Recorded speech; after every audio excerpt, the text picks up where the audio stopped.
So the first match was Liv Morgan versus Rhea Ripley. I think what everybody expected happened. So what'd you think of the match itself? Great match. Master storytelling. This is what I really loved. It's when Rhea's grabbing the chair and Dom stops her from using the chair. And you're left wondering, is he stopping her from using the chair because he doesn't want Rhea to lose? Or is he stopping her from using the chair because he didn't want Liv to get hit with the chair? I think both are right. Because, I mean, he wasn't wrong. If she hit her with the chair, she was going to get disqualified. But obviously... So he wasn't wrong, but now we know what his true intentions were. Exactly. Which was to protect his love. Last week, Lance said that Liv did a really good move. And he couldn't find the move. And I said, Lance, it's okay. I trust you that she did a really good move. And he found the move for me. So he's actively... supporting Liv doing the whole defending her honor thing. I'm going to have that move on a loop right now. That's what you're seeing right now. It's on a loop forever. This whole angle has made me a Liv fan and has caused me to greatly appreciate her. I think that her and Dom make a more convincing couple than Rhea. It's just better. It's better all around. I wanted to bring up one comment that somebody put on our videos that said that Rhea and Dom wasn't so much a normal relationship as it was that Rhea owned Dom. It was like an ownership thing and not so much a relationship thing. Well, I guess that's the possibility. That's about the only way I could buy whatever that was. It's like you said last week and the week before, I think. You couldn't buy them as a romantic couple. That's getting into some other territory right there. It was great. One of the best matches of the night. It went the way I thought it would go. It went the way I hoped that it would go. And Liv's X account, as you shared, has now got a picture of Rhea really upset. Yeah. And her and Dom as the user pick. If you've been watching the last 2 months, they keep doing that on their X account. They change it every week. She's heartbroken. Yeah. I just love how they incorporate their X accounts into this. And we're going to get into this more, but the Judgment Day imploded. Yes, it did. It imploded. This is another thing I thought would happen. Is this the end of the Judgment Day? Because all that's left really is Rhea and Damian. Braun Breaker defeated Sami Zayn. Match lasted 5 minutes and 40 seconds. That was a convincing win for Braun. I was a bit surprised that they made that almost a squash match. I don't know if they did that to make Braun look good or to have more room for other matches. I was disappointed by that. Not by Braun winning, but the fact that the match ended so quickly. Sami Zayn is upper card guy. He's jobbing quickly. I don't know if you watched the post show, but one thing that Braun did in the post show was praise Sami Zayn and talked about how good of a champion he was and gave him a lot of respect. Well, that's interesting. So, I didn't see that. So and that was interesting to me because I thought Braun was the heel in this. Yeah. And then he goes on the post show and he's just, it was almost like a normal sporting event where, one guy is giving credit to the other team. Well, maybe especially what he was doing. Maybe he was breaking kayfabe. Yeah, I think so. Because I mean, the last couple of weeks he's been, stalking Sami Zayn, just trying to beat the shit out of him. Right. Sounds like he was breaking kayfabe. Yeah, and I love Braun having the belt. I love it that he's so young and he has the belt.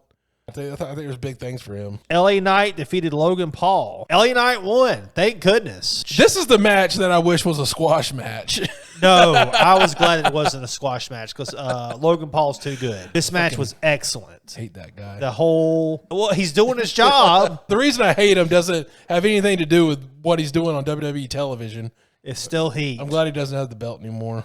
More glad that LA Knight has it. You're more glad that LA Knight has it. The promo on the way to the ring was great. Yeah. Breaking the window and all that. That was Attitude-esque. Yeah, very. Of him doing that on the way to the ring. The match was just great. LA Knight brought out all of his good moves. And yeah, he had some great spots in there. Yeah. Very good. Everything was good. Logan Paul shined. The fans at one point when he did that flip off the rope springboard thing, whatever it was that he did, I don't even know the name of it. The fans were still chanting, "You still suck. You still suck." If LA Knight did not win that match, it would have they've already dampened his momentum. This is going to pick it back up. If he didn't win that match, it would have destroyed the momentum. It would have been like a death sentence. Instead, we've got LA Knight as U.S. champion, finally. Hopefully, we will see him win a world championship at some point. That's what I was just thinking. When's he going to win the World Heavyweight Championship?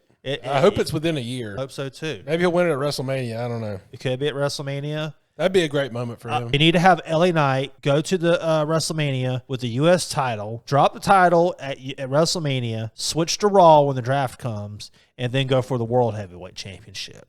Yeah. That's what I think needs to happen. So let's see if LA Knight moves after WrestleMania to Raw and wins the World Heavyweight Championship. Nia Jax defeated Bayley. I know how you feel about Nia Jax.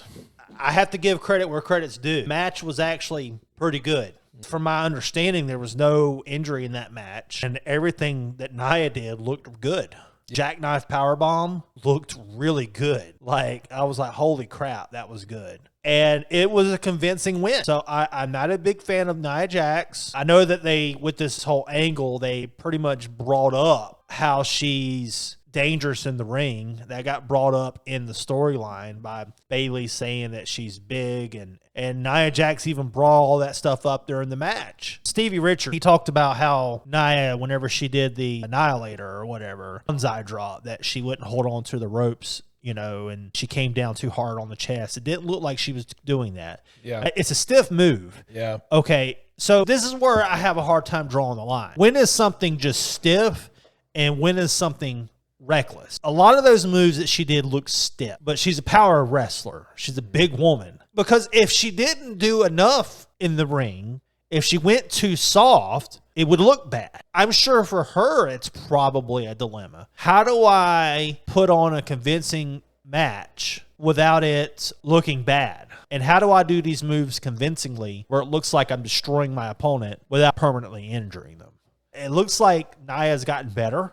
To be honest with you, I've noticed that, but I haven't been ready to accept it yet. I've been waiting for the screw up, Would she be consistent with it? Yeah. And this match, she did great. I didn't like the fact that she won. I wanted Bayley to win. Yeah.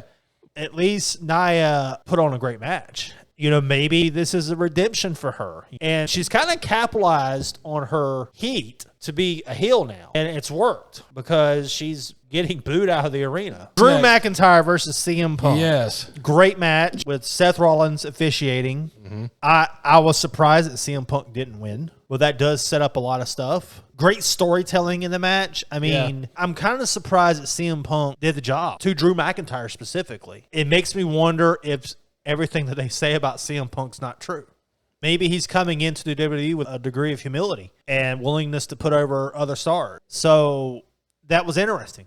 But it's not over necessarily yet. There could be more to this feud. So we're just going to wait and see what happens. Gunther defeated Damian Priest. Now, that was good. Yeah. We had Finn Balor betray Damian Priest. So the Judgment Day shot. And I didn't think they were going to have Damian Priest lose the belt that quickly. I like Damian Priest, but his world title reign hasn't been the most convincing. And it has nothing to do with the failed kick-out botch. It's just, I don't know. It just hasn't. Do you think that has more to do with his performance, or did they just not put him in the right situations, the right angles, or? They could have booked a lot of things better. And also having a heel turn to a face turn in the mid-championship reign is not a good idea. There's a lot of things that could have been done better for Damian Priest. But, at least he's a world champion and he's making tons of money. He's been a world champion and is making tons of money. Yeah. Gunther. Oh, my goodness. I mean, this is a guy that is on a rocket ship. He was the longest IC champion of all time. First of all, somebody needed to beat the Honky Tonk Man. 'Cause that is a ridiculous stat. Yeah. That for, 30 years, the longest reigning IC champion was the Honky Tonk Man. No offense to the Honky Tonk Man, but that's ridiculous. I'm glad that the Gunther is the one that ended that record. He's the world heavyweight champion now. So we're going to see a lot of good things. I don't know who dislikes Gunther. Who has said that he's a bad wrestler? I haven't heard it. I dare you to say it. Come on and say it, that Gunther's a bad wrestler. I can't say that. I'm not talking to you. I'm talking to the people that are going to comment and say that he's a bad wrestler. Y'all don't understand. There's bound to be somebody to say it because it's the internet. Yeah, Gunther, world heavyweight champion. Then we had Cody Rhodes. He defeated Solo Sikoa. Mm-hmm. There was a bunch of interference. We saw Arn Anderson.